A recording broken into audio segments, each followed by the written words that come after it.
ሰላም ዛሬ ሙሉ የክርስትና እምነት ታሪክን እናያለን። ከዚህ በፊት በ6 ኤፒሶድ አድርጌ ከፋፍዬ ለቅቄ ነበር። አሁን እነዚህ 6 ኤፒሶዶች አንድ ላይ ተደርገው አዳዲስ ነገር ተጨምሮባቸው ነው መለቀውና ወደ ቪዲዮ እንግባ።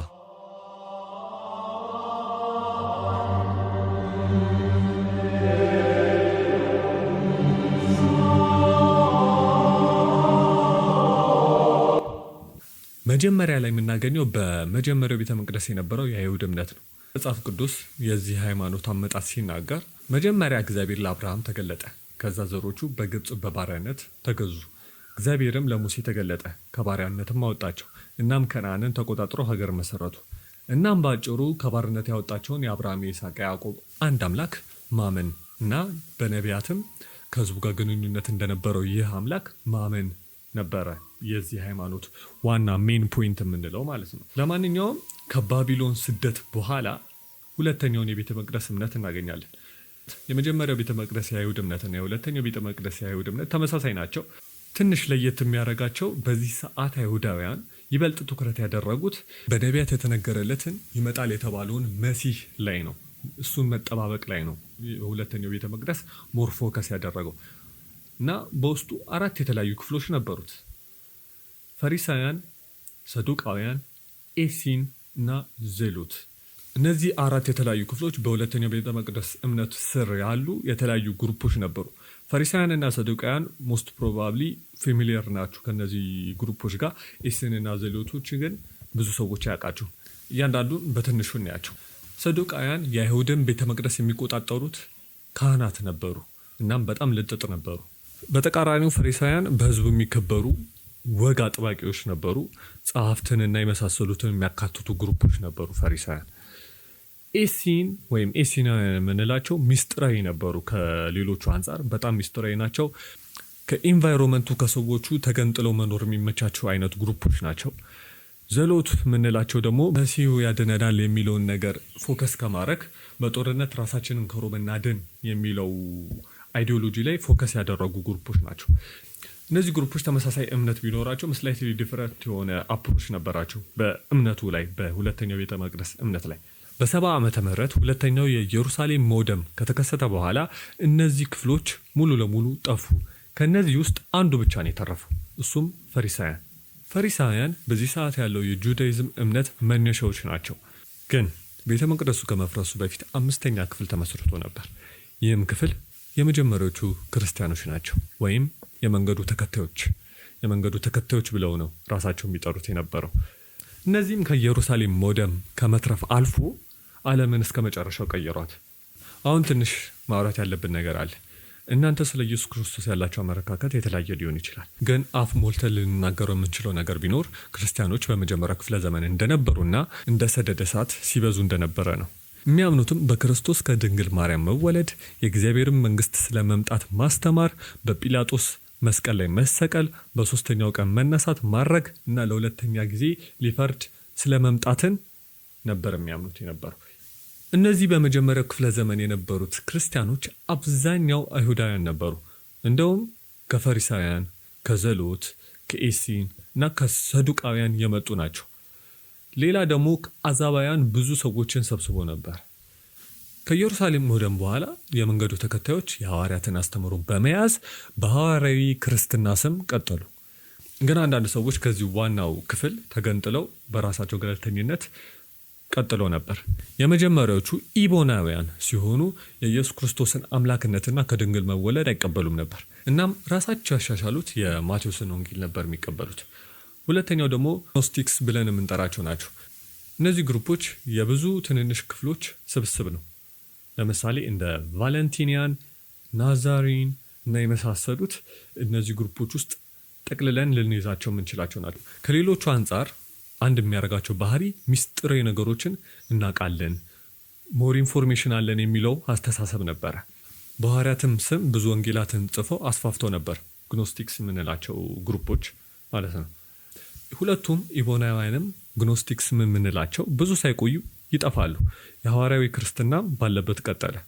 ክርስትና በሮም ምድር ህጋዊ ከሆነ በኋላ ንጉስ ቆስጠንጢኖስ የክርስትና እምነትን መደበኛና ግልጽ ለማድረግ የተለያዩ ሊቃውንታት አበው የሚባሉት በ325 ዓ.ም በኒቅያ ጉባኤ ጠራ። ይህ ጉባኤ ከተጠናቀቀ በኋላ በመጨረሻ ያዘጋጁት ይህ የእምነት መግለጫ ወይም ጸሎተ ሃይማኖት ነበረ። በአጠቃላይ እስከዛሬ ድረስ ሁሉም የክርስትና እምነት ተከታዮች በዚህ ጸሎተ ሃይማኖት ላይ የተጻፉትን ነገሮች ይቀበላሉ። እናም አሁንም ድረስ ክርስቲያን የሆኑት ካልሆኑት ለመለየት እንደ መለያ ሆኖ ያገለግላል። ግን በዛ ሰዓት አሪዮስ የሚባል ይህንን እምነት የማይቀበል ሰው ነበረ። በአጭሩ የእሱ ተከታዮች አሪዮሳውያን ይባሉ ነበር። እምነታቸውም ክርስቶስ ከአብ የተፈጠረና የበታች ነው ብሎ ያምኑ ነበር።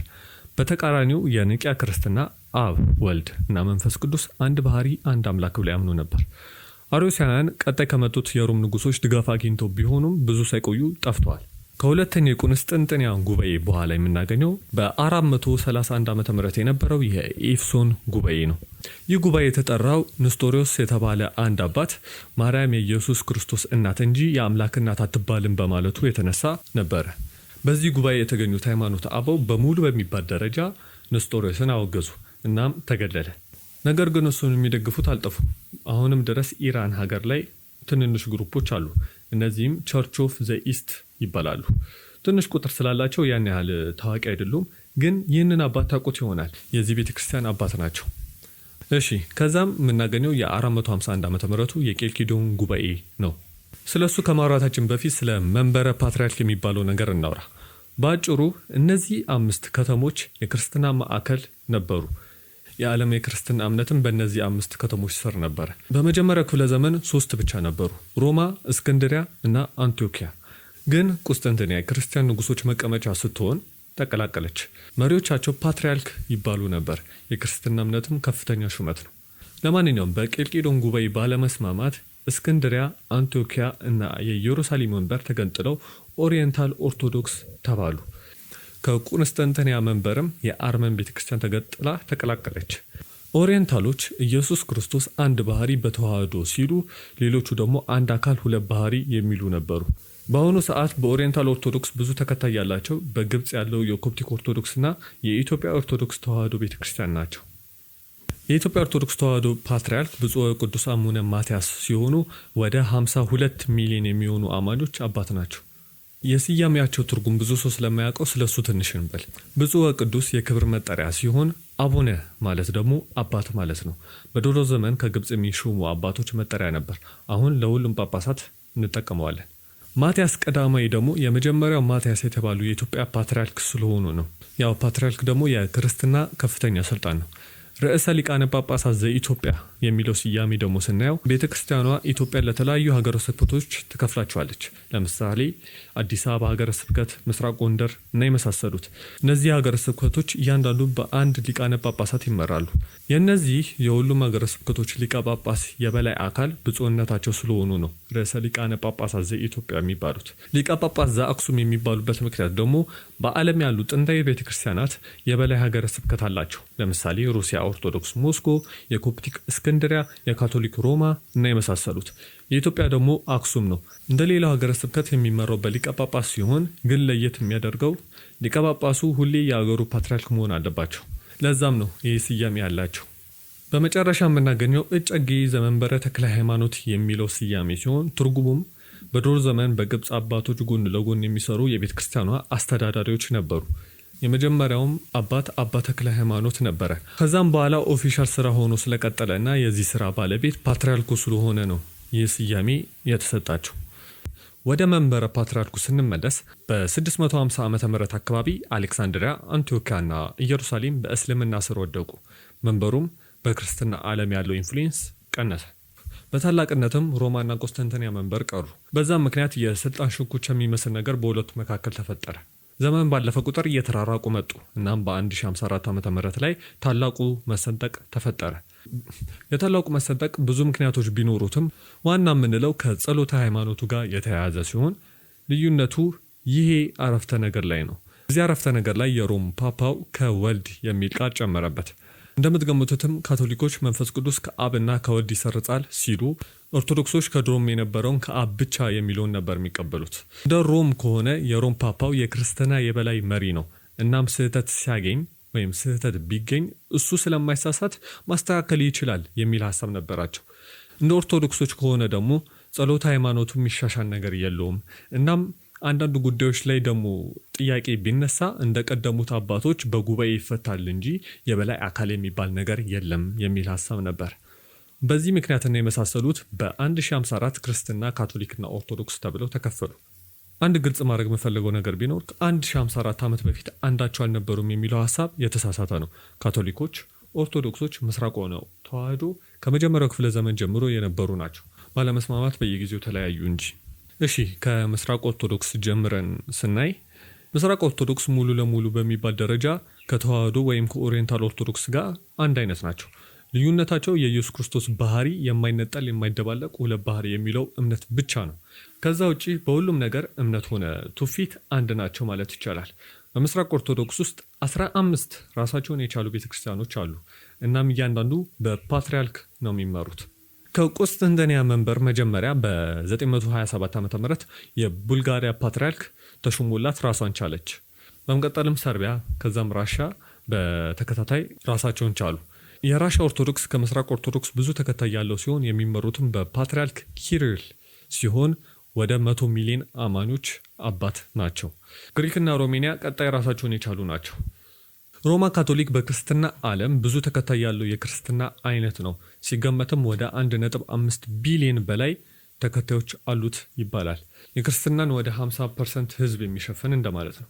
ከምስራቅ ኦርቶዶክስ በተቃራኒ በሀገር ስር ከመመስረት ይልቅ ሙሉ ለሙሉ በዓለም ያለው አማኝ በአንድ ቸርች ስር ነው፣ በሮማ ካቶሊክ።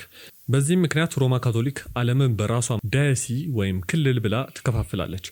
በእያንዳንዱ ክልል 5 ሀገረ ስብከቶች አሉ። እናም እያንዳንዱ ሀገረ ስብከቶች በጳጳስ ነው የሚመሩት። ግን አንዱ ሀገረ ስብከት በሊቀ ጳጳስ ነው የሚመራው። እናም ዓለም ላይ ያሉ ጳጳሳትና ሊቀ ጳጳሳት የበላይ አካል የሮማ ሀገረ ስብከት ሊቀ ጳጳስ የሆነው አባት ነው። ይህ ስልጣን በዚህ ሰዓት በፓፓ ሊዮ ስር ይገኛል። ለማንኛውም የሮማ ካቶሊኮች አማኝ አሜሪካ፣ ቻይና ሆነ ብራዚል ሁሉም 1.3 ቢሊዮን ተከታዮች የቅዳሴ ስርዓቱ በላቲን ቋንቋ ብቻ ነው የሚደረገው። በተቃራኒው በኦርቶዶክስ ስርዓተ ቅዳሴ በተለያዩ ትውፊታዊ ቋንቋዎች ነው የሚደረጉት። ግን በሮማ ካቶሊክ ስር አንዳንድ ኤክሰፕሽኖች አሉ። ለምሳሌ የኢትዮጵያ ካቶሊክ የግዕዝ ጥንታዊ ስርዓተ ቅዳሴ ነው የምትቀበለው፣ ልክ እንደ ኢትዮጵያ ኦርቶዶክስ ተዋህዶ።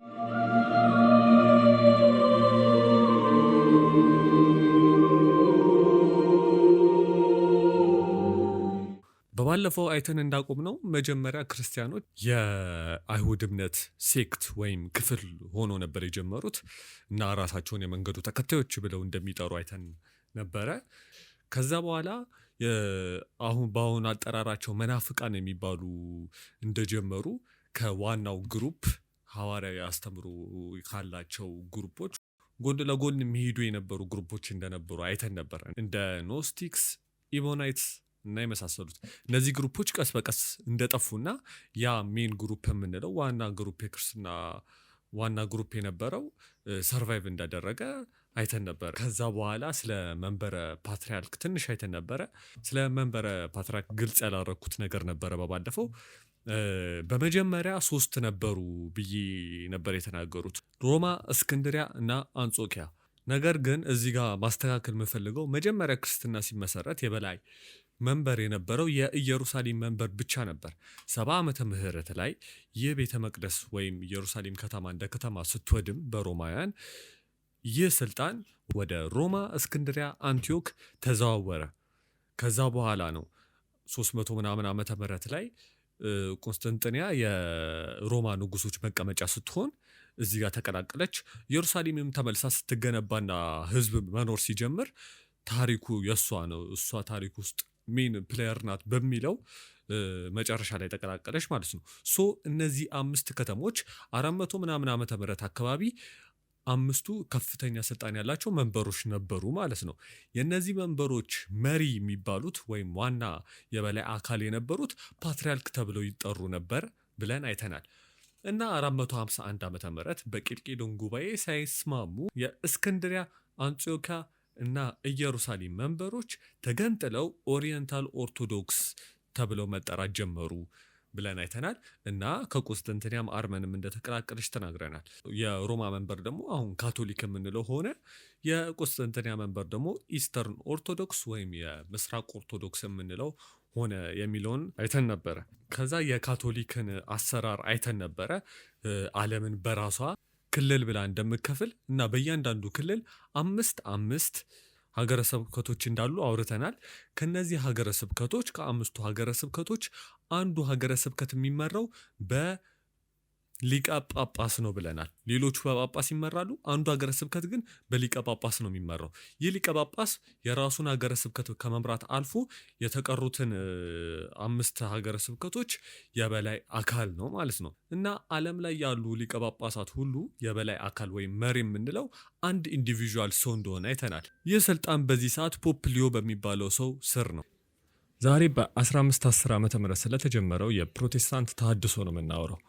በዚህ ዓመት ነበር የጀርመኑ ተወላጅ ካህን ማርቲን ሉተር በካቶሊክ ቤተክርስቲያን ላይ ተቃውሞውን ያሰማው። መቃወም በእንግሊዝኛው ፕሮቴስት ስለሆነ ነው ፕሮቴስታንት ተብለው የሚጠሩት። ግን ከማርቲን ሉተርን በፊት ተቃዋሚዎች ነበሩ ማለት እንችላለን። ለምሳሌ ዋልዴንዚያኖች ከካህን ውጪ ማንም ተራ ሰው መስበክ ይችላል ብለው ያምኑ ነበር። ሌላው ደግሞ ሀሳይት የሚባሉት ናቸው። በጀማሪው ጃን ሀስ ሲሰየሙ እንዳጠቃላይ በካቶሊክ ስራ ተቃውሞ ነበራቸው። ግን ማናቸውም የዓለም የክርስትና መልክ የመቀየር አቅም አልነበራቸው። ያ ግን እነ ማርቲን ሉተር ሲመጡ ተቀየረ። አንድ ማወቅ ያለባችሁ ነገር ቢኖር የፕሮቴስታንት ተሐድሶ እንቅስቃሴ የተዋሃደ አልነበረም። ነገር ግን ብዙ እንቅስቃሴዎች በተለያየ ጊዜና በተለያየ ቦታ ነበር የተፈጠሩት። ግን በአጠቃላይ የተሐድሶ እንቅስቃሴው የመጀመሪያዎቹን 3ቱ የፕሮቴስታንት ቤተክርስቲያኖችን መስርቷል። ሉቴሪያን፣ አንጌሊካን እና ሪፎርምድ። 3ቱም በተመሰረቱበት ሀገር በመንግስት ድጋፍ ያገኙ ቸርቾች ሆኑ። ከሉቴሪያኖች ጀምረን ስማቸውን ያው ከማርቲን ሉተር ነው ያገኙት። በዛ ሰዓት ካቶሊክ ቤተክርስቲያን ገነት መግቢያ ካርድ ብላ ትሸጥ ነበር። በአጭሩ አንተ ወይም ዘመድህ ኃጢአት ቢሰራ ካርዱን ከፍለ ገዝተህ ቅጣቱ ይቀንስልሃል የሚል ነገር ነበር። ሊትራሊ የካርድ ሰባኪዎች ነበሯት። በ1516 ዓ ም አንድ ጆን ቴትዜል የሚባል የካቶሊክ የካርድ ሰባኪ በጀርመን ተሹሞ ስራውን ጀመረ። በዛ ሰዓት ነበረ ይህ ስራ ያልተመቸው ሉተር 95 መስመር ያለውን ተቃውሞ በቤተ ክርስቲያን በር የለጠፈው። እናም ያ ቀን የፕሮቴስታንት እምነት መጀመሪያ ሆነ። ሉተር ካሰማው ተቃውሞ 4 ዓመት በኋላ የካቶሊክ ቤተ ክርስቲያን መናፍቅ ብላ አገለለችው። እናም ሀሳቡን ሙሉ ለሙሉ እንዲታገድ ወሰነች። የሉተር ሀሳቦች ሶላ ፊዴ እና ሶላ ስክሪፕቹራ ብለን አሳጠረን ማየት እንችላለን። ሶላ ፊዴ ማለት እምነት ብቻ ሲሆን እንደ ማርቲን ሉተር ከሆነ ካርዱ ወይም ስራ ሳይሆን የሚያድን እምነት ብቻ ነው የሚል ነበር። ሶላ ስክሪፕቹራ ማለት ደግሞ በመጽሐፍ ቅዱስ ብቻ ማለት ሲሆን እንደ ሉተር ከሆነ መጽሐፍ ቅዱስ ብቻ ነው የበላይ፣ ፓፓው ወይም ቤተክርስቲያን ስልጣን የላቸውም የሚል ሀሳብ ነበር። እናም እንዳልኩት ሉተር ተገለለ። ግን በዛ ሰዓት የነበረ አንድ የጀርመን ልዑል ከለላ ሰጠው። ከዛም ሌሎች የጀርመን መሳፍንት ተከተሉት። አንድ ማወቅ ያለባችሁ ነገር በዛን ሰዓት ጀርመን የሚባል የተዋሃደ ሀገር አልነበረም። እንደኛው ዘመነ መሳፍንት አይነት ነገር ነበረ። ለዛም ነው ለፖለቲካ ኬዝ አንዳንዱ ሲደግፉት፣ ሌሎቹ ከካቶሊክ ጎን የነበሩት። መናገር መፈልገው ነገር ቢኖር አዳዲሶቹ የሉተር ክልሎች የካቶሊክ ቤተክርስቲያኖችን አዘግተው አይደለም አዲስ ቸርች የከፈቱት። ነገር ግን የነበረውን የካቶሊክ ቤተክርስቲያን ከነ ካህናቱና አባቶቹ የማርቲን ሉተር ሙድ ያራመዱት እናም ስማቸውን የቀየሩት። ይህ ነገር ግን የተፈጠረው ቀስ በቀስ ነበር። ከዛም በ1530ዎቹ ዓመተ ምህረት ስዊድን፣ ዴንማርክ እና ኖርዌይ ከሉተር ጋር ተስማምተው ከፓፓው የተገነጠሉት። ከዛ ከ300 ዓመት በኋላ ይህ በጀርመን ያለው ቸርች ለሁለት ተከፈለ። አንዱ የናዚ ደጋፊዎች ሲሆኑ ሉተር ራሱ በጣም ጸረ አይሁድ ስለነበር የሉተር ሐሳብ ከናዚ ጋር ይስማማል ማለት ለነሱ ቀሎ ነበር። የማይደግፉት ትንሽ ስብስቦች ራሳቸውን መናዘዝ ቸርች ብለው ይጠሩ ነበር። ብቻ ከዓመታት በኋላ ተመልሰው ተዋህደው የጀርመን ኢቫንጀሊካል ቸርችን መሰረቱ። እናም ይህ በዓለም ብዙ ተከታይ ያለው የሉቴሪያን ቸርች ነው። ሁለተኛው ብዙ ተከታይ ያለው ባይገርማችሁ የኛው ሀገር መካነ ኢየሱስ ነው። የተመሰረተውን በ1958 ዓ.ም ከስዊድን በመጡ ሚሽነሪዎች ነበር። ከመካነ ኢየሱስ በስተቀር በዚህ ሰዓት ያለው አብዛኛው የሉቴሪያን ቸርቾች ዘለብተኛ ወይም ሊበራል አስተምሮን ነው የሚያራምዱት። ይህም ማለት ከመጽሐፍ ቅዱስ ሊሳሳት ይችላል ከሚል እምነት ጀምሮ እስከ ተመሳሳይ ጾታን ኖርማላይዝ ማድረግ ድረስ ይደርሳል። በዚህ ሰዓት ሉተሪያን ብቻ ሳይሆኑ አብዛኞቹ የፕሮቴስታንት ቸርቾች ይህ ባህሪ ያላቸው። ከመቀጠላችን በፊት መጀመሪያ ኤፒሶድ ላይ የሰራሁት የመጽሐፍ ቅዱስ ትውልድ ቻርት ነበረ።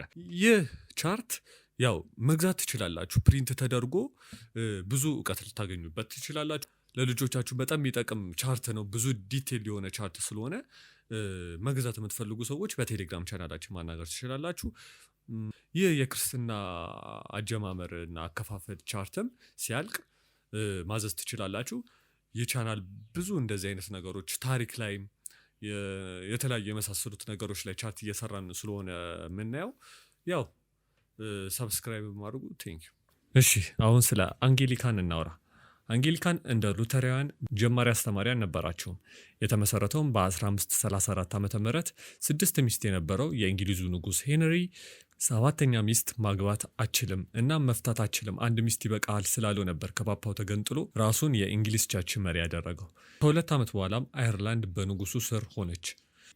እንደ ሉቴሪያኖች በእንግሊዝ የነበሩት የካቶሊክ ቤተክርስቲያኖች ከነ ካህናቱና አባቶቹ በንጉሥ ትእዛዝ ስር የሆኑት ግን እምነታቸው ስቲል የካቶሊክ ዶግማ ነበር፣ አልተቀየረም። ግን በ1559 ዓመተ ምህረት ነበር በእንግሊዝ የፕሮቴስታንት ዶግማ በንግሥት ኤልሳቤጥ የተጀመረው። ቀስ በቀስም ወደ ሪፎርምድ ዶግማ የተቀየሩት። ለማንኛውም እንግሊዝ ኮሎናይዝ ማድረግ ስትጀምር አንጌሊካን እምነትን አብራ ወሰደች። እናም ቀስ በቀስ ወደ አፍሪካ ተስፋፋ። ግን በተመሳሳይ ጾታ ድጋፍ ምክንያትና በሴት መሪ መምረጥ ተከፋፍሎ ተበታትኗል። በዚህ ሰዓት ያለችው የቤተ ክርስቲያኗ መሪ ወይም ጳጳስ ስሟ ሳራ ሙላሊ ትባላለች። አሁን ደግሞ ወደ ሪፎርምድ እንምጣ። ሪፎርሞች ስማቸው ብዙ ጊዜ የሚያያዘው ከፈረንሳዊ አስተማሪ ጆን ካልቪን ሲሆን እንደውም ካልቪኒስት የሚለው ስያሜ የሪፎርሞች ሌላ ስም ሊሆን ይችላል። የተመሰረተውም በ1516 ዓመተ ምህረት ዝዊንግሊ የሚባል ሰው በስዊዘርላንድ እየተዘዋወረ ሲያስተምር ነበር። እምነታቸውም ቱሊፕ በሚለው ቃል ልናሳጥረው እንችላለን። በአጭሩ ካልቪኒስቶች የሚለዩት በቀድሞ መወሰን ማመን ነው። ማለትም ድነሃል አዳንክም አንደኛውን ተወስነውልሃል የሚል እምነት ነው። ሪፎርምድ የተጀመረው በስዊዘርላንድ ሲሆን ወደ ደች ተስፋፍቶ ነበር። በስኮትላንድም ዋና የመንግስት እምነት ሆኖ ነበር።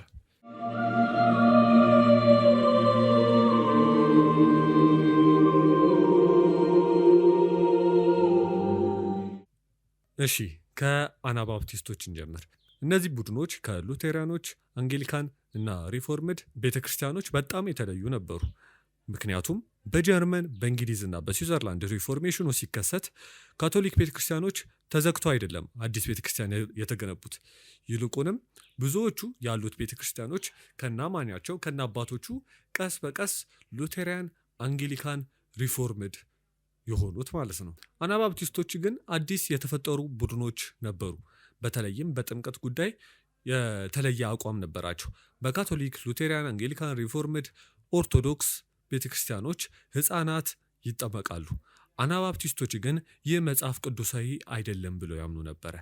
ህፃናት የሚፈጠረውን መረዳት ወይም የእምነት ውሳኔ ማድረግ ስለማይችሉ መጠመቃቸው ሴንስ አይሰጥም ብለው ነበር የሚያስቡት የነበረው። ስለዚህ ሰዎች እምነታቸውን በራሳቸው ካመኑ በኋላ ነው መጠመቅ ያለባቸው የሚል ሀሳብ ነበራቸው። ስለዚህ የመጀመሪያዎቹ አናባፕቲስቶች ራሳቸውን እንደገና አጠመቁ። ለዛም ነው አና ባፕቲስት ተብለው የሚጠሩት። አና ማለት እንደገና ማለት ነው። እንደገና የሚያጠምቁ ለማለት ተፈልጎ ነው ማለት ነው። በዛ ነው ይህ ስም የተፈጠረው። የመጀመሪያዎቹ አናባፕቲስቶች ራሳቸውን ብሬዘሪን ብለው ነበር የሚጠሩት። ብሬዘሪን ማለት ያው ወንድሞች ማለት ነው። እንቅስቃሴው ደግሞ ስዊዘርላንድ ስለተጀመረ ስዊዝ ብሬዘሪን የሚለው ስያሜ ሞር የተለመደ ነበር ለነዚህ አናባፕቲስቶች ማለት ነው። ከመጀመሪያዎቹ መሪዎቻቸው መካከል አንዱ ሜኖ ሳይመንስ የተባለ ሰው ነበረ። እሱ በኔዘርላንድ ውስጥ የአናባፕቲስት ሀሳቦችን በስፋት ሲያሰራጭ ነበረ። በዚህም ምክንያት ትልቁ የአናባፕቲስት ቅርንጫፍ ሜኖናይት ተብለው መጠራት ጀመሩ። ያው በሱ ስም ነው የተሰየሙት ማለት ነው። ከዛ በ1693 ዓመተ ምህረት ከሜኖናይቶች ክፍፍል ተፈጠረ። አንዳንዶቹ ጄኮብ አሜን የተባለውን ሰው መከተል ጀመሩ። ከዛም በኋላ አሚሽ ተብለው መጠራት ጀመሩ። ሶስተኛው ታዋቂ ቡድን ደግሞ ሃተራይትስ የሚባለው ግሩፕ ነው። ይህም ስም ጄኮብ ሃተር ከሚባለው ሰው የመጣ ሲሆን ሰውየው የአናባፕቲስት ሀሳቦችን ወደ ኦስትሪያ እና ምስራቅ አውሮፓ ያስፋፋ ነበረ። ከዛ በሱ ስም አዲስ ቸርች ተመሰረተ ማለት ነው። በዚህ ዘመን እነዚህ ሶስት ግሩፖች ወይም ክፍሎች በቀላል ኑሮ፣ ባህላዊ አለባበስ እና ዘመናዊ ቴክኖሎጂን በመተው ነው የሚታወቁት። ነገር ግን ዘመናዊ ቴክኖሎጂን በመተው ረገድ በመካከላቸው የሆነ ልዩነት አለ። በአጠቃላይ አሚሾች ናቸው አብዛኛውን ቴክኖሎጂ የሚከለክሉት። ለምሳሌ እስካሁን ድረስ ፈረስና ጋሪ ነው የሚጠቀሙት፣ ያው መኪና ኃጢአት ነው ስለሚሉ። ሌላ ደግሞ ኢንተርኔትን ጭራሽ አይጠቀሙም ማለት ይቻላል። ኢንተርኔት፣ ስልክ ምናምን መጠቀም አይቻልም። ሃተራይትስ የሚባሉት ደግሞ ባህላዊ ናቸው እንደ አሚሾች፣ ግን የተለያየ ቀለም ያላቸውን ልብሶች ይፈቅዳሉ። ያው አሚሾች አይፈቅዱም፣ አንድ ከለር ነው መሆን ያለበት። አንዳንዶቹ ደግሞ ሞባይል ስልክ ይጠቀማሉ፣ ሀተራይቶች ማለት ነው። ሜኖናይቶች ግን ኦልድ ኦርደር ሜኖናይትስ ከምንላቸው ውጪ በአጠቃላይ ማለት ይቻላል ቴክኖሎጂ ክልከላ አያደርጉም። አንዳንዶቹ ባህላዊ አለባበስ ቢለብሱ ያው ያን ያህል የከረረ ወግ አጥባቂነት የለም። በሀገራችን ያለው በሜኖናይት ሚሽነሪዎች የተጀመረ ቤተክርስቲያን ደግሞ መሰረተ ክርስቶስ ብለን እንጠራዋለን። ይህ ቤተክርስቲያን የተመሰረተው በአሜሪካ የሚገኙ ላንስተር ሜኖናይት ኮንፈረንስ ላይ በነበሩ ሚሽነሪዎች አዲስ አበባ ላይ የተመሰረተ ቤተክርስቲያን ነው እና የሜኖናይት ግሩፖች ናቸው ማለት ነው። እና መሰረተ ክርስቶስ የሜኖናይት ግሩፖች ናቸው ማለት ይቻላል ማለት ነው። እሺ እንቀጥል። በዛ ጊዜ ሉተሪያን በአውሮፓ ብዙ ቦታዎች ጠንክሮ ተመስርቶ ነበር። ነገር ግን አንዳንድ ጀርመኖችና ስካንዲኔቪያኖች ሪፎርሜሽኑ ገና በቂ አልሄደም ብለው ያምኑ ነበር እና በእነዚህ አስተሳሰብ ከቴዎሎጂ ክርክሮች ይህ ነው ትክክል አይደለም ከሚለው ክርክር በላይ በልብ የሚኖር ሃይማኖት ያስፈልጋል ብለው ያምኑ ነበር። አንዳንዶቹ ከውስጥ ለውጥ ለማምጣት ቢሞክሩም ሌሎቹ አዲስ ቡድኖች መሰረቱ ማለት ነው። እነዚህ አክራሪ ፓይቲስት ብለን እንጠራቸዋለን ማለት ነው። ከነዚህ አክራሪ ፓይቲስቶች መካከል አንዱ አሌክሳንደር ማክ የተባለ ሰው ነበረ። እሱ የቸርች ኦፍ ብሬዘሪን መሰረተ። ስለዚህ ቸርች ኦፍ ብሬዘሪን ወይም ብሬዘሪን የምንለው ቸርች ከአናባፕቲስት ተገንጣዮች የመሰረቱት ቸርች ነው በአውሮፓ ማለት ነው። አሁን ደግሞ ወደ ቁዌከርስ እንሂድ። ቁዌከርስ ከአናባፕቲስቶች ጋር በብዙ ነገር ይመሳሰላሉ፣ በተለይም ሰላማዊ በመሆናቸው ማለት ነው። ነገር ግን መነሻቸው ከእንግሊዝ ነበረ። በባለፈው እንደተማርነው የእንግሊዝ ቤተክርስቲያን በ1534 ዓ ም እንደ አዲስ የመንግስት ቤተክርስቲያን ተመሰረተ። ነገር ግን እንደ ሌሎች ቦታዎች ሁሉ በእንግሊዝም ሪፎርሜሽኑ ገና በቂ አልሄደም የሚል አስተሳሰብ ነበረ። እነዚህ ፒውሪታኖች ተብለው ይጠሩ ነበር። አብዛኞቹ ፒውሪታን የሚባሉት ሰዎች ከቤተክርስቲያኑ ከውስጥ መለወጥ ይፈልጉ ነበረ። እንደ ኦሊቨር ክሮምዌል ያሉ ሰዎች ለእነዚህ ምሳሌ ናቸው። ነገር ግን አንዳንዶቹ ራሳቸውን ለይተው አዲስ ቤተክርስቲያን መመስረት ፈለጉ። እነዚህ እጅግ አክራሪ ሪፎርመሮች እንግሊሽ ሰፓሬሽናሊስት ተብለው ታወቁ። በመጀመሪያ ብዙ የእንግሊሽ ሰፓሬሽናሊስቶች ነበሩ፣ ብዙ ግሩፖች ነበሩ ማለት ነው። ቁዌከርስና ባፕቲስት ከነዚህ እንግሊሽ ሰፓሬሽናሊስቶች ውስጥ ነበሩ። በመጀመሪያ ብዙ የተለያዩ የእንግሊሽ ሰፓሬሽናሊስት ግሩፖች ነበሩ። ቁዌከርስና ባፕቲስት ከነሱ ውስጥ አንዶቹ ነበሩ። ሌሎቹ እነ ዲገርስ፣ ኢንቱዚያስትስ፣ ራትነርስ፣ ሲከርስ እና መግልቶኒያንስ የሚባሉ ቡድኖች ነበሩ። አብዛኞቹ ከጊዜ በኋላ ጠፍቷል። ነገር ግን ቁዌከርስና ባፕቲስት እስከዛሬ ይደረሳሉ። የቁዌከሪዝም ዋና መስራች ጆርጅ ፎክስ የተባለ ሰው ነበረ። አንድ ቀን በሆነ ኬስ ፍርድ ቤት ቆሞ በእግዚአብሔር ቃል መንቀጥቀጥ አለባችሁ ብሎ ተናገረ። ምናልባት ያው ከኢሳያስ ምዕራፍ 66 ቁጥር 2 የተወሰደ ሊሆን ይችላል። ከዚያ የጆርጅ ፎክስ ተከታዮች ቁዌከርስ ተብለው መታወቅ ጀመሩ። ቁዌከርስ ማለት መንቀጥቀጥ ማለት ነው። ምንም እንኳን የነሱ ኦፊሻላዊ ስም ሪሊጂየስ ሶሳይቲ ኦፍ ፍሬንድስ የሚለው ስም ቢሆንም ያው ቁዌከርስ ብለን ነው የምናውቃቸው ማለት ነው። ከቁዌከርስ ልዩ ባህሪያት አንዱ ኢነር ላይት የሚለው ሀሳብ ነበረ። ይህም ሀሳብ ሁሉም ሰው እግዚአብሔርን ከውስጡ ሊሰማው ይችላል የሚል አስተሳሰብ ነው። ማለትም አብዛኛው ባህላዊ የሆነ የቁዌከርስ ስብስብ ወይም ቤተክርስቲያን ስትሄድ ምናምን ስብከት፣ ጸሎት ምናምን የሚባል ነገር የለም። ጀስት ሰዎቹ አማኞች ይቀመጣሉ፣ ዝም ብለው ልባቸው የሚላቸውን ነገር መስማት ነው ማለት ነው። ከዛ እግዚአብሔርን በራሳችን ውስጥ እንሰማዋለን የሚል ሀሳብ ነው ማለት ነው። ለማንኛውም በቁዌከር ውስጥ ታላቅ ክፍፍል በ1827 ዓ ም ተከሰተ። ኤሊያስ ሂክስ የተባለውን ሰው የተከተሉት ሂካይትስ ተብለው ታወቁ። በአሁኑ ስማቸው ኢኤፍዩኤኤም የሚባሉት ግሩፖች ማለት ነው።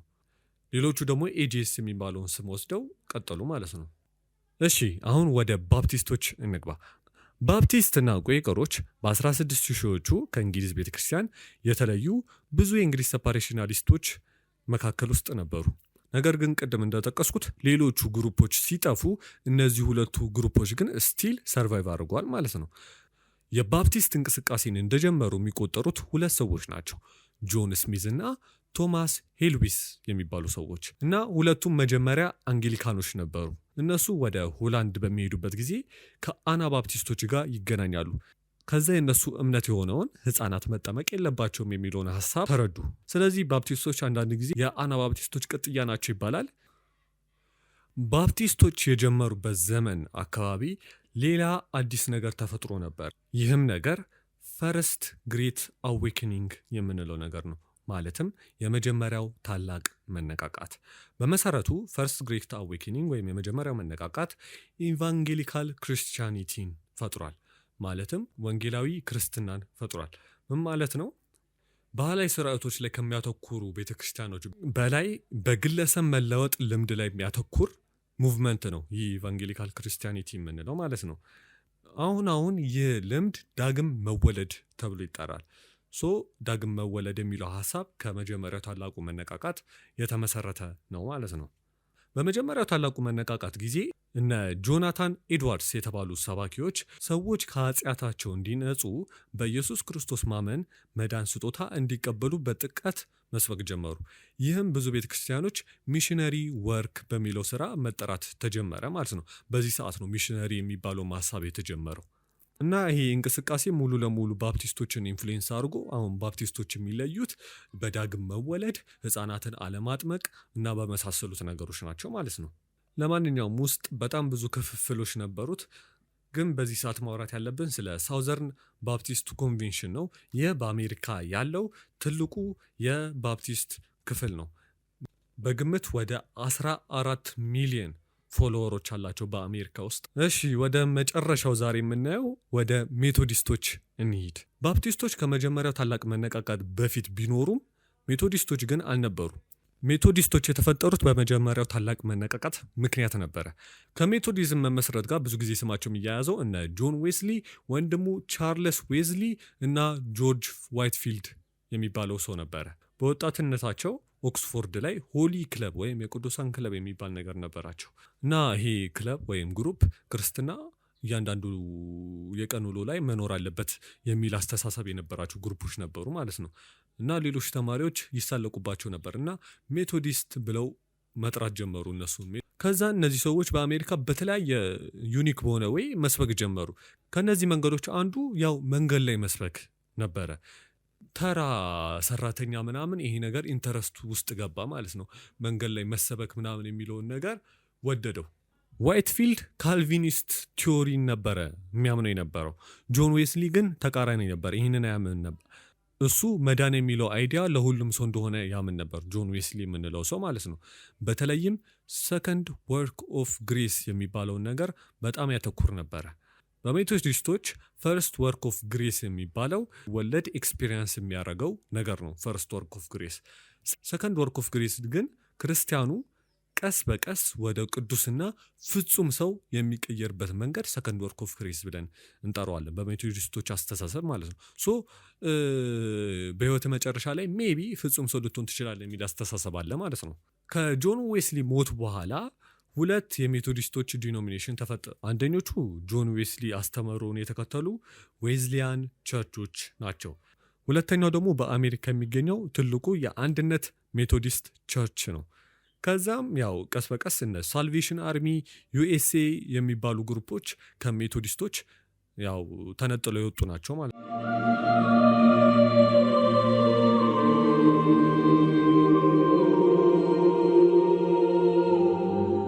ቶፒክ ከመግባታችን በፊት ቻርቱ ላይ የጨመርኳቸውን ነገሮች አንዳንድ ነገሮች እኒ ለምሳሌ እዚህ ጋር የእያንዳንዱ ክፍል ተከታዮች ብዛት አስቀምጫለሁ። ለምሳሌ ሮማ ካቶሊክ በዓለም ላይ ብዙ ተከታይ ያለው ነው። ወደ 1.35 ቢሊዮን ወይም 1 ቢሊዮን 350 ሚሊዮን ፎሎወሮች አላቸው ወይም ተከታዮች አሏቸው ማለት ነው። ሁለተኛው ብዙ ተከታይ ያለው የምስራቅ ኦርቶዶክስ ነው። ወደ 255 ሚሊዮን ተከታይ አለው ማለት ነው። ሶስተኛው ደግሞ ኦሪየንታል ኦርቶዶክስ ነው። ወደ 94 ሚሊዮን ተከታይ ያለው ቤተክርስቲያን ነው። ሌሎቹ ከዚህ በኋላ ያሉት የፕሮቴስታንት ክፍልፋዮች ናቸው። ለምሳሌ አንጌሊካኖች 85 ሚሊዮን ተከታይ ያላቸው። ግን ይሄ ነገር ያው አሁን መከፋፈል በአንጌሊካን ቸርች ውስጥ መከፋፈል ስላለ ትክክለኛ ቁጥር ነው ማለት ይከብዳል። እዛ ሪፎርሞችና ሉቴሪያኖች ሲከተሉ ወደ 75 ሚሊዮን የሚሆኑ ፎሎወሮች እያንዳንዳቸው አላቸው። እዚህ ጋር ደግሞ የዓለምን ካርታ አስገብቻለሁ እና ከላይ የሮማን ካቶሊክ በቢጫ ነው ያለው። ማለትም ቢጫ ከለር ያላቸው ሀገሮች ብዙ ሮማን ካቶሊኮች ያላቸው ሀገሮች ናቸው ማለት ነው። ዶሚናንት የሆነው የክርስትና አይነት ሮማን ካቶሊክ የሆነው ነው። አረንጓዴ ከሆነ ደግሞ ዶሚናንት የሆነው የክርስትና አይነት ፕሮቴስታንት ነው ማለት ነው። ምስራቅ ኦርቶዶክስ ከሆነ ቀይ፣ ኦሪየንታል ኦርቶዶክስ ከሆነ ፐርፕል ከለር ነው። ነጭ ከሆነ ደግሞ ክርስትና በትንሹ ያለባቸው ሀገሮች ናቸው። ለማንኛውም ወደ ዛሬ ቶፒካችን እንግባ። የመጀመሪያው ታላቅ መነቃቃት የኢቫንጌሊካል ክርስቲያኒቲን ጀምሮ ነበር ብለን አውርተናል። ይህም አይነቱ ክርስትና በግል የመዳን ልምድ ላይ ያተኮረ ነበረ። ሁለተኛው ታላቅ መነቃቃት ከ100 ዓመት በኋላ የተፈጠረ ነው። ነገር ግን በተለያዩ ነገሮች ይለይ ነበር ከመጀመሪያው ታላቅ መነቃቃት። አንደኛው የሚለይበት ምክንያት የመጀመሪያው ታላቅ መነቃቃት በአሜሪካና በእንግሊዝ በሁለቱም ቦታዎች ነው ተጽዕኖ የነበረው። ሁለተኛው ታላቅ መነቃቃት ግን አሜሪካ ብቻ ላይ ነበረ ተጽዕኖ ነበር። ሁለተኛው ምክንያት ደግሞ በመጀመሪያው ታላቅ መነቃቃት የተሳተፉት አብዛኞቹ መጀመሪያውኑ ክርስቲያን ነበሩ። ሁለተኛው ታላቅ መነቃቃት ግን አብዛኞቹ ክርስቲያን ያልነበሩ ሰዎችን ስቧል፣ ወደ ክርስትና አምጥቷል። ምክንያቱም በዛ ሰዓት 18 ሺዎቹ አካባቢ ስለነበረ በዓለም ላይ የመጀመሪያው ኢንላይትንመንት አይዲያ እየተስፋፋ ነበር። ኢንላይትንመንት ማለት ያው አሁን ኤቲስት ወይም በእግዚአብሔር አለማመን የሚለው ነገር ያው የሚያበረታታ ሙቭመንት ነበር ኢንላይትንመንት የምንለው ማለት ነው። እና ሶስተኛው ወይም ትልቁ ልዩነት የነበረው የመጀመሪያው ታላቅ መነቃቃት መሰረቱ የፕሮቴስታንት ተሐድሶ ነበረ። ማለትም ካቶሊክ ቤተክርስቲያን ከውስጧ እናሻሽላት የሚል አስተሳሰብ ነበረ። ሁለተኛው ታላቅ መነቃቃት ግን ከዚህ የተለየ ነበር። እነዚህ አዳዲስ የተፈጠሩ ቡድኖች ቤተክርስቲያኗ ከመንገዷ ስታለች፣ ጠፍታለች የሚል አስተሳሰብ ነበረ የነበራቸው።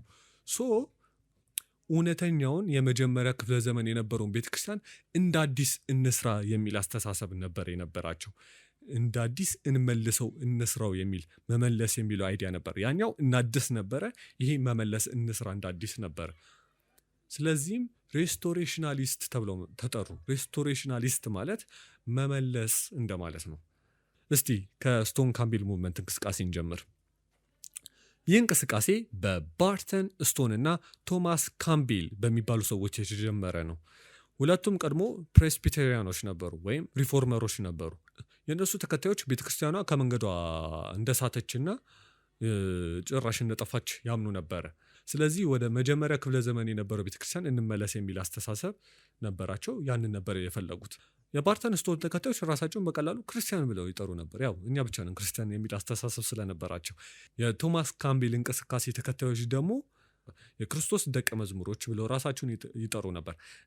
አሁን ወደ ሞርመኖች ወይም ላተር ዴይ ሴንትስ የምንላቸው በአማርኛው ደግሞ የኋለኛው ዘመን ቅዱሳን የሚባለው ቤተክርስቲያን እንምጣ። እዚህ ጋር ሁላችሁም ያላችሁን ጥያቄ ልመልስ። ሞርመኖች ክርስቲያን ናቸው ወይ? ይህ ጥያቄ እውነት ለመናገር ትክክለኛ ጥያቄ አይደለም። ምክንያቱም ይሄኛው ግሩፕ ክርስቲያን ነው፣ ይሄኛው ግሩፕ ክርስቲያን ነው አይደለም የሚለው ጥያቄ በጣም ውስብስብ ስለሆነ እስካሁን ያወራናቸው ግሩፖች ውስጥ ራሱ እርስ በርስ ክርስቲያን አይደሉም የሚባባሉ ብዙ አሉ። ለምሳሌ አንዳንድ ኦርቶዶክሶች ካቶሊኮችን ክርስቲያን አይደሉም የሚሉ አሉ። ባፕቲስቶች ሆኖ ሌሎች ባፕቲስቶችም ክርስቲያን አይደሉም የሚሉ አሉ። እና በጣም ውስብስብ ነገር ነው። ግን እዚህ ቻርት ላይ መቀላቀል አለባቸው የሚለው ጥያቄ ከሆነ አዎ መቀላቀል አለባቸው። ምክንያቱም መሰረታቸው ክርስትና ስለሆነ ማለት ነው። ግን ዋና ክርስትና የምንለው እና ጫፍ ጫፍ ያሉ የክርስትና የሚመስል ነገር ያላቸው ግን ክርስቲያን ያልሆኑት እንዴት እንለይ የሚል ጥያቄ ከተነሳ አንድ መልስ ነው ያለው።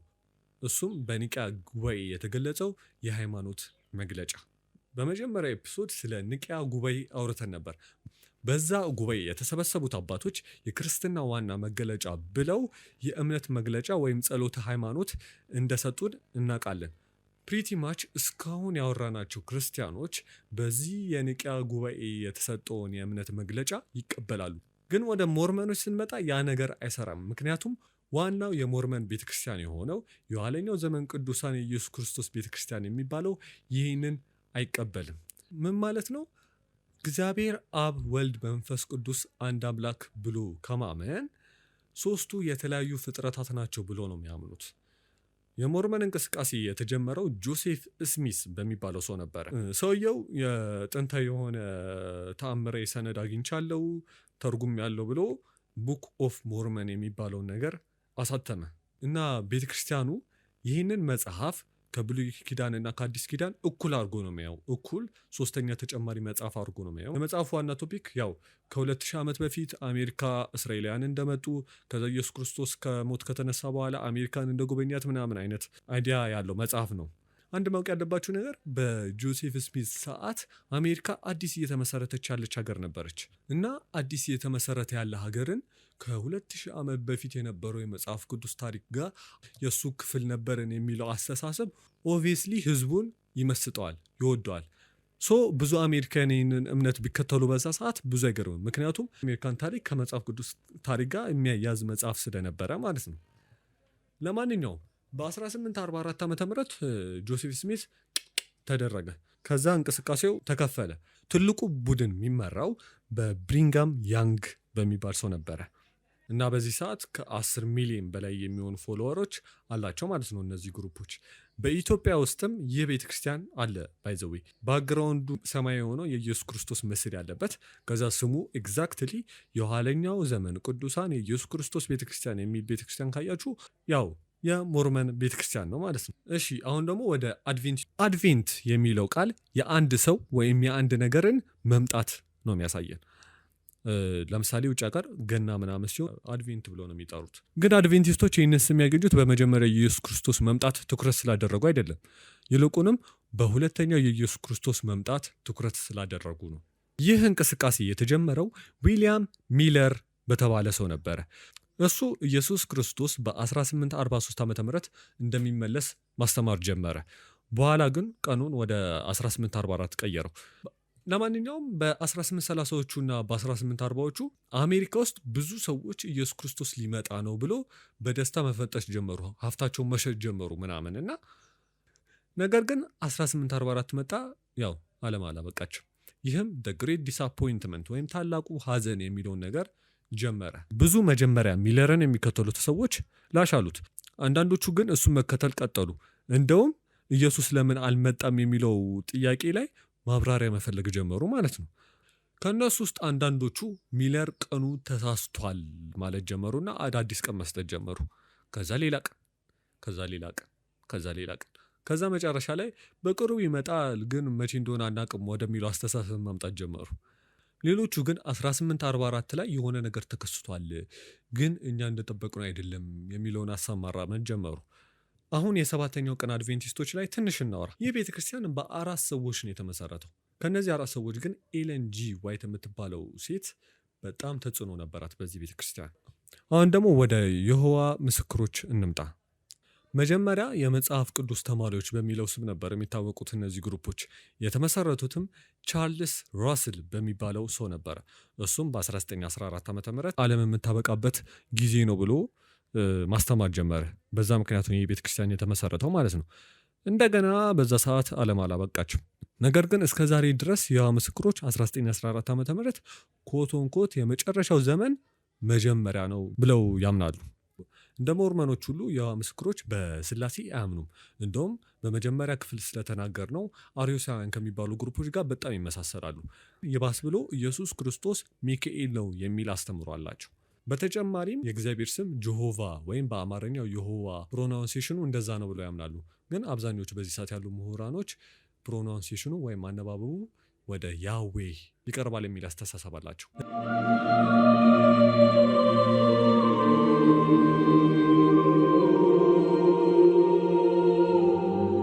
በክፍል 3 ላይ እንደምታስታውሱት ከሜቶዲዝም አንዱ አስተምሮ ሰከንድ ወርክ ኦፍ ግሬስ የምንለው ነገር ነው። ይህም ማለት አንድ ክርስቲያን ሙሉ ለሙሉ ፍጹም ይሆናል፣ ወደ መጨረሻ አካባቢ ፍጹም ይሆናል የሚል አስተምሮ ነበር። በሜቶዲስቶች ይህ የአንድ ክርስቲያን ወደ ቅድስናና ፍጹምነት የሚቀየርበት መንገድ ነው፣ ሰከንድ ወርክ ኦፍ ግሬስ የምንለው ማለት ነው። በመጀመሪያ ይህ ነገር ቀስ በቀስ ነው የሚፈጠረው ወይም ወደ ህይወት ማብቂያ ጊዜ ነው የሚፈጠረው የሚል አስተሳሰብ ነበር የነበረው። ግን በ18 ሺዎቹ አካባቢ እነ ፊቢ ፓልመር ያሉ አንዳንድ ሜቶዲስቶች ኢንታየር ሳንቲፊኬሽን ወይም በአንድ ቅጽበት ነው ፍጹም የምትሆነው ቅድስና የሚሰጥ የሚል አስተሳሰብ መስበክ ጀመሩ። ይህም ሆሊነስ ሙቭመንት ወይም የሆሊነስ እንቅስቃሴ መጀመሪያ ሆነ። ይህ እንቅስቃሴ ከዌዝሊያን ሜቶዲስት ቸርች ነው የተሳበው። እናም በዚህ ሆሊነስ እንቅስቃሴ 3ኛው ታላቅ መነቃቃት ተጀመረ። በዚህ እንቅስቃሴ ምክንያት አንዳንዶቹ በምንም አይነት መንገድ ከሜቶዲስቶች የማይገናኙ ግሩፖችን መሰረተ። ይህ እንቅስቃሴ እሺ፣ ስለ ፔንቴኮስታሎች እናውራ። ፔንቴኮስት ማለት 50ኛ ወይም በዓለ 50 ማለት ነው። ይህም ከፋሲካ 50 ቀን በኋላ የሚከበረው የአይሁድ በዓል ነው።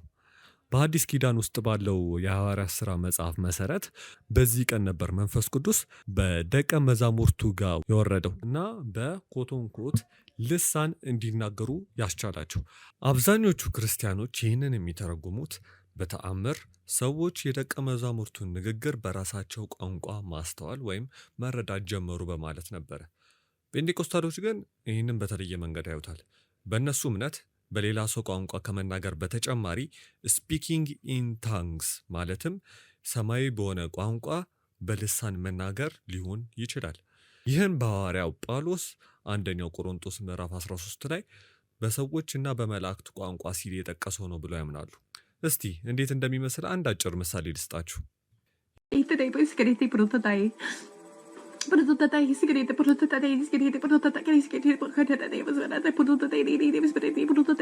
ይህ በውጭ የሚነገረው ነው። የሀገር ውስጡን ሞር የምታውቁትን ደግሞ ሌላ ምሳሌ ልስጣችሁ። ላፋንታ ማካዶሺ ሊቪንታ ሊካቺንቶ ለቦንቶ ሌከቸንተ ለቪንቶ ኢያቲና ማካላፋንታ ዞሎፖንቶ ጎቺና ማካላፋንታ። እንግዲህ ጉዳዩ ይሄ ነው። ሁሉም ክርስቲያኖች ፈርስት ወርክ ኦፍ ግሬስ በሚባለው ነገር ያምናሉ። ይህም ጀስቲፊኬሽን ይባላል። ማለትም አንድ ሰው በአንድ ቅጽበት ከእግዚአብሔር ጋር ትክክለኛ ግንኙነት ያገኛል ማለት ነው። ልክ ሰው ሲጠመቅ እንደማለት ነው። ሆሊነስ ክርስቲያኖች ደግሞ ይህ ላይ ሰከንድ ወርክ ኦፍ ግሬስ ይጨምራሉ። ይህም ኢንታየር ሳንቲፊኬሽን ወይም አንድ ሰው በቅጽበት ቅዱስና ፍጹም ይሆናል ብለው ያምናሉ ነው። እና የመጀመሪያዎቹ ፔንቴኮስታሎች ደግሞ ሶስተኛ ወርክ ኦፍ ግሬስ ጨመሩበት ማለት ነው። ይህም በመንፈስ ቅዱስ መጠመቅ ነው ብለው ያምናሉ። ምልክቱም አንድ ሰው ወይም ይሄ በመንፈስ ቅዱስ የተጠመቀው ሰው በልሳን መናገር ይጀምራል የሚል አስተሳሰብ ነው ማለት ነው። በልሳን መናገር የታወቀው የመጀመሪያው ሰው ቻርልስ ፕርሃም የተባለ ሰው ነበረ። ነገር ግን የፔንቴኮስታሊስም መስራች የሚለው ማዕረግ ይገባል ብዬ እኔ ማስበው ከተማሪዎቹ አንዱ የነበረው ዊሊያም ጄ ሲሞር የተባለው ሰው ነው። ሲሞር የአዙዛ ስትሪት ሪቫይቫል ዋና መሪ ነበር። ይህም በ1906 የተጀመረ የፔንቴኮስታልን ሙቭመንት ያቀጣጠለ ክስተት ነበር። ይህ በሎስ አንጀለስ መሃል ዛሬ ሊትል ቶኪዮ ተብሎ በሚጠራው አካባቢ ይሄ ትንሽ አሮጌ ህንፃ ነበረ። ሲሞር ይህንን ህንፃ ተከራየ። ብዙ ሳይቆይ ብዙ ሰዎች መሰብሰብ ጀመሩ እና እዛ የሚፈጽሙት የተለየ እንግዳ የሆነ ነገር በአንዴው መሰራጨት ጀመረ፣ በወሬ ማለት ነው። ሰዎች ይጮሁ ነበር፣ በልሳን ይናገሩ ነበር፣ እንዲሁም አንዳንዶቹ ተፈወስን ይሉ ነበረ። አንድ ማወቅ ያለባችሁ ነገር በዛ ሰዓት አሜሪካ ላይ የሰርግጌሽን ታይም ነበረ። ይህም ማለት ጥቁሮች የሚገለሉበት ጊዜ ነበረ። ቤተክርስቲያንም መግባት አይችሉም ነበር፣ በሁሉም ነገር ይገለሉ ነበር እና በዛ ሰዓት አንድ ጥቁር አስተማሪ መጽሐፍ ቅዱስን የሚያስተምር ሰው መገኘት ማለት በዚህ ሰርግጌሽን የተጠቁ ሰዎች ትልቅ ነገር ነበረ። ለዛም ነው በዚህ ሰዓት ፔንቴኮስታሎች በሙሉ በሚባል ደረጃ ጥቁር ህዝቦች የሚኖሩበት ሀገራት ላይ የሚገኙት። እዚህ ማፕ ላይ እንደምታዩት ሙሉ ለሙሉ ኤዥያና አውሮፓ ላይ ፔንቴኮስታል እምነት የለም። ግን እንደ ደቡብ አሜሪካ፣ አፍሪካ የሆኑ አህጉራት ላይ ስንሄድ ፔንቴኮስታሊዝምን እናገኛለን። በኢትዮጵያ ውስጥ ያለው የፔንቴኮስታል እምነት ቤተክርስቲያን የኢትዮጵያ ሙሉ ወንጌል አማኞች ተብሎ ሲጠራ መሰረቱም በ1959 በአዲስ አበባ ዩኒቨርሲቲ የተደረገ የጸሎት ኮንፈረንስ ነበረ። ለማንኛውም የፔንቴኮስታል እምነት ኖሯቸው ግን አንድ በኒቅያ ጉባኤ የተገለጸውን የሚያምኑ ዋነስ ፔንቴኮስታል ብለን እንጠራቸዋለን። በኢትዮጵያ ውስጥም ኦንሊ ጂሰስ ተብለው የሚታወቁት ማለት ነው። ይህም በስላሴ የማያምኑ የፔንቴኮስታል አይነቶች ሲሆኑ እግዚአብሔር አንድ ነው፣ እሱም ኢየሱስ ክርስቶስ ነው የሚል እምነት አላቸው። እናም ሰውን ሲያጠምቁ በኢየሱስ ክርስቶስ ስም ብቻ ነው ማለት ነው። አሁን ደግሞ ወደ ካራዝማቲክ የሚባሉት እንሂድ። ብዙ ጊዜ ከፔንቴኮስታሎች ጋር ነው አንድ ላይ የሚቆጠሩት እነዚህ ግሩፖች፣ ግን ትንሽ ለየት ያደርጋቸዋል። የካራዝማቲክ እንቅስቃሴ በ1960ዎቹ ነበር የጀመረው እና ግን እንደ ፔንቴኮስታሊዝም አዲስ ቤተክርስቲያን ከመመስረት ይልቅ የነበሩ ዲኖሚኔሽኖች ወይም ቀድሞውኑ ቤተክርስቲያን የነበሩ ሰዎች የፔንቴኮስታሊዝምን ባህሪ ማራመድ ሲጀምሩ ካሪዝማቲክ ብለን መጥራት ጀመርም ማለት ነው። ይህም ማለት አንጌሊካን ሊሆኑ ይችላሉ፣ ካቶሊኮችም ሊሆኑ ይችላሉ። በእነዛ ውስጥ ግን የጴንቴኮስታል ባህሪ ያላቸው በሙሉ ካራዝማቲክ ብለን እንጠራቸዋለን ማለት ነው። ይህ ማለት ምናልባት አባላቱ በልሳን ይናገራሉ ማለት ሊሆን ይችላል።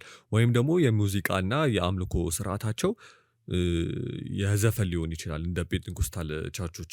ግን ይሄ ብቻ ነው ተመሳሳይነት ያላቸው ከጴንጤኮስታሎች። ግን ሌሎቹ የራሳቸውን የያዙ ናቸው ማለት ነው፣ እነዚህ ካራዝማቲክ የምንላቸው። አሁን ወደ መጨረሻው እየቀረበን ስለሆነ በዚህ ዘመን የተፈጠሩ አዳዲስ ቤተክርስቲያኖችን ማየት እንጀምር። መጀመሪያ የምንመለከተው ስዊድንቦርጊያንስ የሚባሉት ግሩፖች ናቸው። ስማቸውን ኢማኑኤል ስዊንቦርግ ከሚባለው ሰው የመጣ ሲሆን ስዊንቦርግ ሰዎች ከሞቱ በኋላ መላእክት ወይም አጋንንት ይሆናሉ ብሎ ያምን ነበር። ከዚህም በላይ ቀደም ሲል የኖሩ ሰዎች በመናፍስት መልክ በየቀኑ ዙሪያችን እንዳሉና ወደ መልካም ወይም ወደ ክፉ ነገር ሊመሩን እንደሚሞክሩ ያስተምር ነበረ። ሌላ ደግሞ ሜዝሜሪያኒዝም የሚባሉ ግሩፖች ናቸው። በዘመናችን ይህ ቃል ከሂፕኖቲዝም ጋር የተያያዘ ነው። ነገር ግን በመጀመሪያ ሜዝሜሪያኒዝም ከዚህ በላይ ትልቅ ሀሳብ ነበረ። ዋና እምነቱም ሕያዋን ፍጥረታት ሁሉ የማይገኝና የማይታይ ኃይል አለ እና ይህ ኃይል መቆጣጠር ይቻላል የሚል ሀሳብ ነበረ። ስዊድንቦርግ ዙሪያችን ላይ ያሉት መሳፍንት አሉ የሚለውን ሀሳብ ሲያስተዋውቅ፣ ሜዝሜሪያኖች ደግሞ የማይታየውን ኃይል መቆጣጠር የሚለውን ሀሳብ ማስፋፋት ጀመሩ እና ዘዴዎቹንም ማስፋፋት ጀመሩ። ሌላ ማየት ያለብን ደግሞ ኢግሌዚያ ኒ ክሪስቶ የሚባሉት ግሩፖች ናቸው። ይህ በፊሊፒንስ የተመሰረተ ቤተክርስቲያን ነው። መስራቹም ፌሊክስ ማናሎ ይባል ነበረ። ዛሬ በልጅ ልጁ ኤድዋርዶ ማናሎ ይመራል። እንደ ኢግሌዚያ ኒ ክሪስቶ እምነት በምዕራቡ ዓለም ያለው ክርስትና ከመጀመሪያው ክፍለ ዘመን በኋላ ተበላሽቷል የሚል ሀሳብ ነው እና ከኢሳይያስ መጽሐፍ የተወሰደውን አትፍራ እኔ ካንተ ጋር ነኝ ዘሮችን ከምስራቅ አመጣለሁ የሚለውን ሀሳብ እያመለከቱ እንደምትገምቱትም ራሳቸው ከምስራቅ የሚመጡ ዘሮች ነን ብለው ያምናሉ። እንደ ሌሎቹ አንዳንድ ቤተክርስቲያኖች ራሳቸውን ብቸኛዋ ቤተክርስቲያን ብለው ያምናሉና ሌሎቹ ገሃነም ይገባሉ የሚል አስተሳሰብ አላቸው። ከዚህ በላይ ደግሞ አስገራሚ የሆነውን ግሩፕ እነሱም በደቡብ ኮሪያ የተመሰረተው ዩኒፊኬሽን ቸርች የምንላቸው ናቸው። አሁን ግን ሙኒስ የሚለው ስም የተለመደ ሆኗል ለእነዚህ ግሩፖች። ይህም ስም ከመስራቹ ሰን ሚዮንግ ሙን የተወሰደ ነው። ሙን ራሱን የኢየሱስ ክርስቶስ ዳግም ምጽአት እንደሆነ ያስተምር ነበር። እንደሱ እምነት ኢየሱስ ክርስቶስ በመጀመሪያ ምጽአቱ ያላጠናቀቀውን ስራ እሱ ለማጠናቀቅ መጥቷል። ያላጠናቀቀው ስራ ምንድን ነው? ጋብቻ መፈጸም። ሙኒስ የተለየ ጋብቻ ትምህርት አላቸው። እንደነሱ እምነት ይህ ጋብቻ ባልና ሚስቱን ከአዳምና ሔዋን ኃጢአት ዘር ያስወጣቸዋል እና ወደ እግዚአብሔር ንጹሕ ዘር ይመልሳቸዋል የሚል አስተሳሰብ አለ። ስለዚህ ነው ሙኒስ በግዙፍ የጋብቻ ስነ ስርዓታቸው የሚታወቁት። አንዳንድ ጊዜ በቀን በሺዎች የሚቆጠሩ ጥንዶች በአንድ ጊዜ ይጋባሉ። ሌላው ደግሞ በዛው በደቡብ ኮሪያ የተመሰረተው ወርልድ ሚሽን ሶሳይቲ ቸርች ኦፍ ጋድ የሚባለው ነው። መስራቹም አሃን ሳንግሆንግ የተባለ ሰው ነበር። ይህም ቀደም ሲል የሰባተኛው ቀን አድቬንቲስት አባል ነበረ እና ይህ ቡድን ከአድቬንቲስቶች ጋር ብዙ ተመሳሳይ ነገር አላቸው። ግን በጣም አክራሪ የሆኑ አዳዲስ እምነቶች ደግሞ ያው አዳብረዋል። ከነዚህ ውስጥ አንዱ ሃን ሳንግሆንግ ኢየሱስ ክርስቶስ ዳግም ምጽአት ነው ብለው ያምናሉ። ከሞተም በኋላ እግዚአብሔር አብና መንፈስ ቅዱስ ነው ብለው ማመን ጀመሩ። ባለቤቱ ዛንግ ጊጃህ ደግሞ አሁንም በሕይወት ስላለች ሴቷ እግዚአብሔር ናት ብለው ያምናሉ። አሁን ወደ መጨረሻው ርዕስ ምንገባበት ጊዜ ደርሷል። ምናየውም መሲሐዊ አይሁዶችን ነው። እዚህ ላይ ነው የታሪኩ ሙሉ ክብ የምንሰራው። ምክንያቱም መሲሐዊ አይሁዶች አይሁዳዊ ክርስቲያኖች ናቸው። ያው እንደምታውቁት የመጀመሪያዎቹ ክርስቲያኖች አይሁዳውያን ነበሩ። እነሱ በኢየሱስ ክርስቶስ ያምናሉ። ሙሉ የክርስትና እምነት የሚባሉት አሏቸው። ግን አሁንም ድረስ የአይሁድን ባህሎች እና በዓላትን ይጠብቃሉ። እናም እዚህ ጋር ነው የክርስትና ሙሉ ታሪክ ምንጨርሰው። ከ12 አይሁዳዊ ሐዋርያት በተጀመረ ትንሽ ንቅናቄ ዛሬ በዓለም ላይ ከ2 ቢሊዮን በላይ የሚሆኑ ተከታዮች ያሉት ትልቁ ሃይማኖት። በዚህ ረጅም ጉዞ ውስጥ ግን ምስራቃዊ ኦርቶዶክስ፣ ኦሪየንታል ኦርቶዶክስ፣ ካቶሊክ፣ ፕሮቴስታንት፣ አንጌሊካን፣ ጴንጤኮስቴ እና ሌሎች በርካታ ቅርንጫፎች ተፈጥረዋል እና የተለያዩ ባህሎች፣ የተለያዩ ቋንቋዎች፣ የተለያዩ ስርዓቶችን ፈጥረዋል እና እነዚህ ሁሉንም ትንሽ በሆነ መንገድም ቢሆን አይተናል። ይህ የክርስትና ቤተ እምነቶች ታሪክ ነበር። እስከሚቀጥለው ቪዲዮ ድረስ ሰላም ሁኑ።